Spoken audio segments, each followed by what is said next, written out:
Okay, January 13th, 2022. Let's get it. In the Linux world, a larger community means more programs and support for the distro, and Ubuntu certainly has that.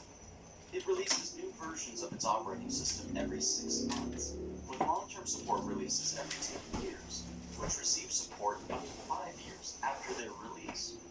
Community support allows Ubuntu to offer a variety of different desktop environments to choose from, making it easy for you to find a version or flavor of Ubuntu that fits your needs.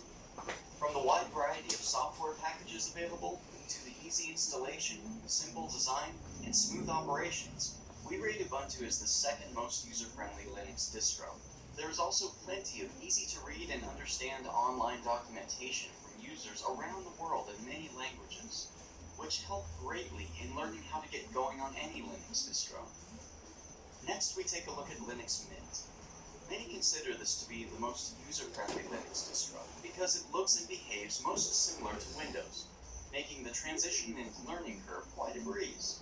Linux Mint is based off Ubuntu and uses the same software repositories of its long-term support releases, so you get the same package selection as Ubuntu.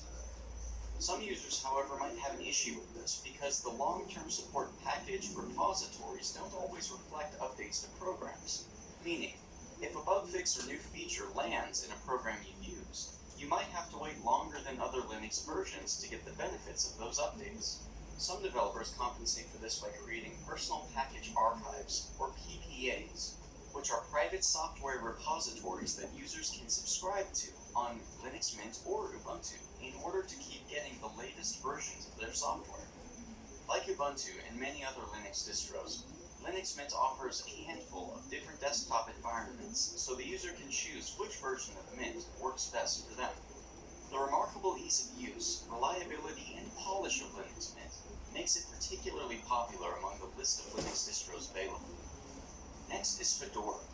Fedora is a community-maintained distribution of Linux, sponsored by Red Hat. Fedora primarily uses the GNOME desktop, which is an innovative desktop that is designed to help the user focus on tasks and increase productivity. Among all the Linux distros, Fedora adheres most to the free software philosophy, using only free and open source software in their official software repositories. This is a bittersweet feature about Fedora because it shows the advantages that can come from a purely free environment, but it also can inhibit functionality in times when proprietary drivers are needed for certain tasks, such as NVIDIA or AMD graphics cards. The final two Linux distros we'll look at are called rolling release distributions. That means that instead of new versions of the distro releasing within a fixed monthly cycle, they are updated continuously. Updated versions of the Linux kernel, desktops, and software packages are updated shortly after their published release from developers. The first of these rolling release distributions is OpenSUSE. This is a community-maintained Linux distro backed by German software company SUSE. The rolling release version of OpenSUSE, codenamed Tumbleweed, allows users to get updated, stable versions of their favorite software or desktops shortly after their release. OpenSUSE also uses patched versions of popular Linux desktop environments. In other words, they take advantage of the open source desktop software and modify it to better fit their theme, style, and operations. Other benefits are enterprise-grade stability and a unique system tool called YAS, which gives greater functionality over system settings. While enterprise features may be of a great benefit for business users, personal users might have a challenge sorting through the wide array of configuration options in the beginning, increasing the learning curve and at times coming off as a bit confusing.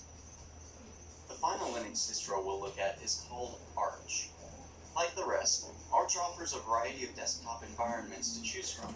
It is a rolling release distribution that tries to keep it simple and put the user in full control of their computer. One unique benefit of Arch is the Arch User Repository, or AUR, which allows a user to build and install packages straight from source code with the click of a button. This becomes exceptionally valuable when trying out bleeding-edge versions of programs straight out of the developer's oven.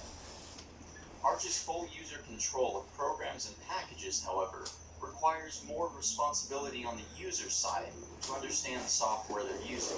There's a lot of online documentation available be up to the user to read it, understand it, and use it to fix any issues they may have. For this reason, we suggest Arch to users who are already more familiar with the Linux environment and how software packages and dependencies work. Arch also has no graphical interface in the beginning to install it, and by default comes with no desktop environment. It requires the user to install the necessary packages and configure the desktop. For that reason, if you're interested in an easier-to-use Linux distro based on Arch, we recommend Antigross, which comes with everything you need to make Arch work out of the box. Thanks for watching, and be sure to subscribe to get more free tutorials and videos about Linux and free software. Take care, and we'll see you next time.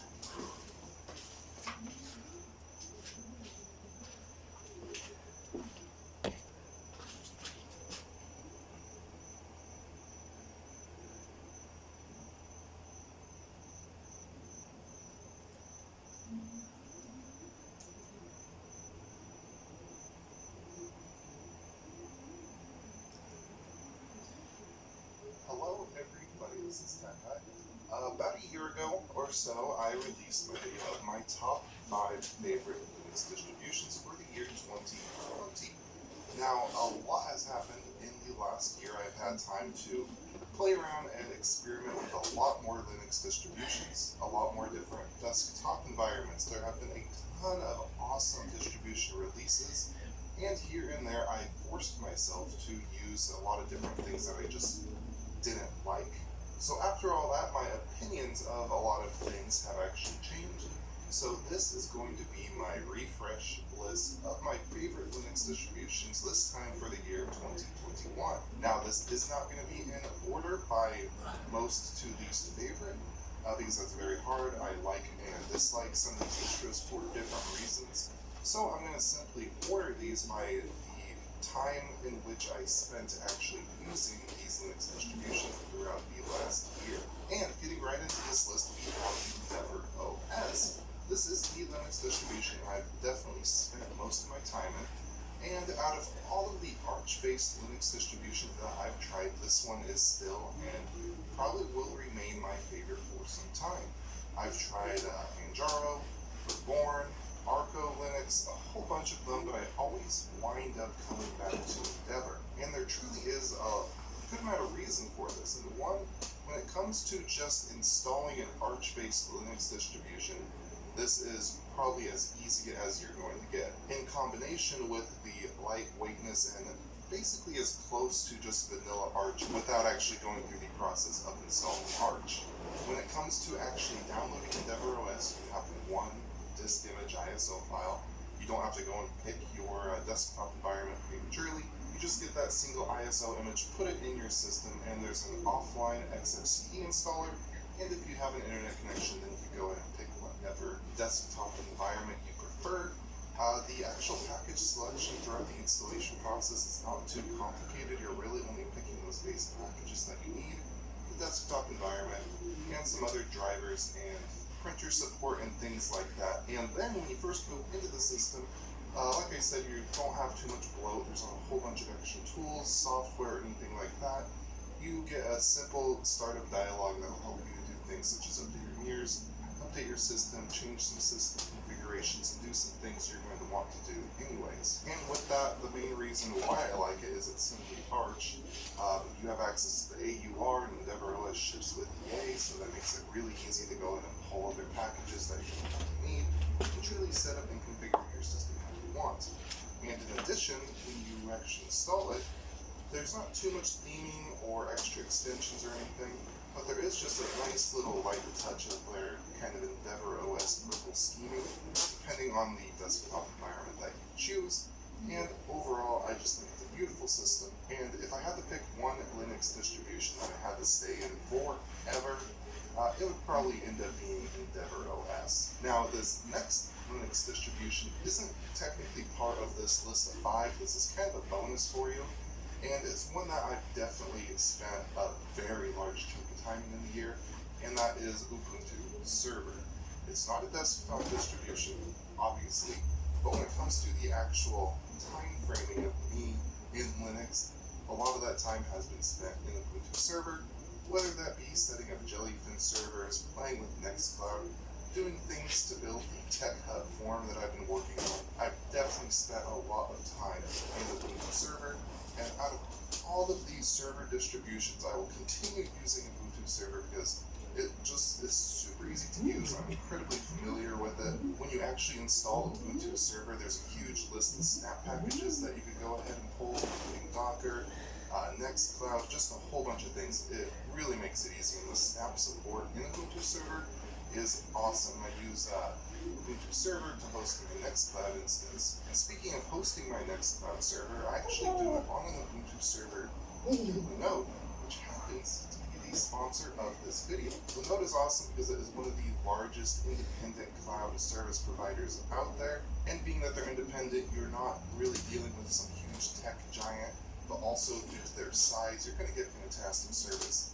The customer service has been fantastic in my time using it. They've replied rather rapidly to any issues that I've had, and actually spinning up your Linode server is incredibly easy. Just go create your Linode, you select whatever Linux distribution you want. They have a lot. They have CentOS, they have Ubuntu servers, Debian servers, they have Arch servers. Just a whole lot. You pick how much RAM and storage you want to give it, and that's where the prices vary. It's really easy to figure out. And then even if you don't just want a plain server, you could go ahead and use their one-click marketplace where you can install things such as game servers, discourse servers, media servers. You can host your apps on it. And if you go ahead and use the link in the description, or you travel over to linode.com/techhut, you can get a $100 60-day credit to go ahead, spin up some Linodes, play around with it, and really experience for yourself how powerful and how wonderful of a hosting platform this is. So with that said, we're going to go to number 2 on this list,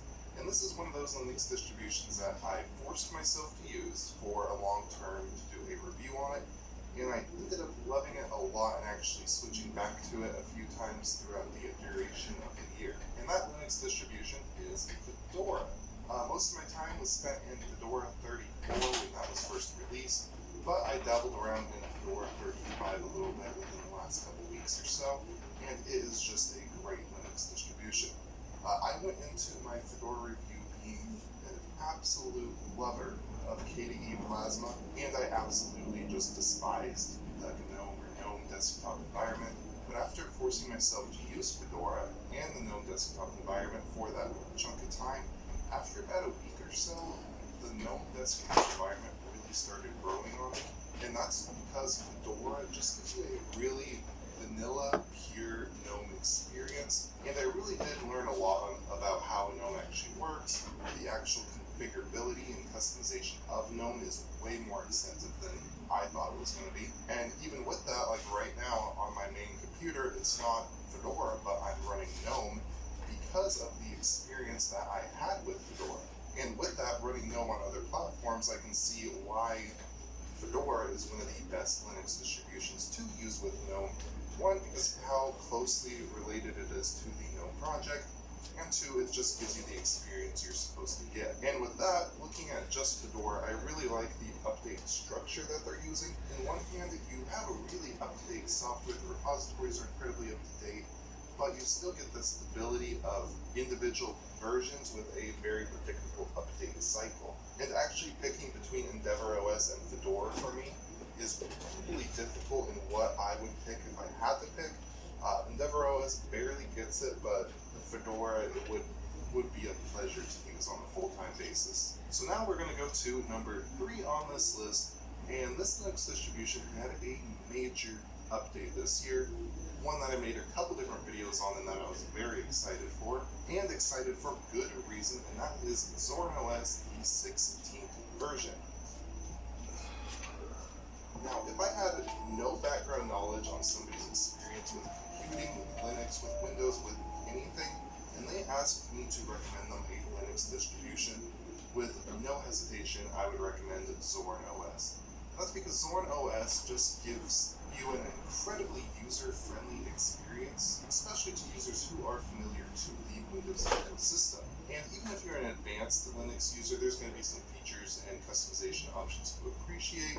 One of them, I love their store, and you can choose what sources you're downloading from, whether that be the FlatHub repo, just your apt. It's an Ubuntu-based Linux distribution, case, one, you can completely change anything you'd like to, and two, if you're a new user, you're going to have that community support backing you up if you happen to run into any problems or issues. Now, there's a couple of features that really make Zorin OS great, and the most notable one for sure is their layout switcher.